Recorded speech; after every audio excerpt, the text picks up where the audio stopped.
আমাদের এই এলাকায় ডবল জালি হচ্ছে রড বাঁধা, আর আমরা তাই ডবল জালি দিয়েছি 8-10 পাইল, প্লেন ছাদ, অলবিম নেই। আর সামনে ডিজাইন আছে, তার জন্য এখানে বিট করা হয়েছে। এটা 3টে বিট দেখাবে।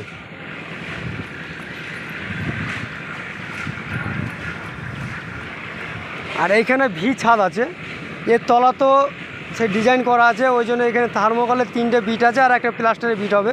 এই 4খানা বিট দেখাবে, এ দেখতেই পাচ্ছ।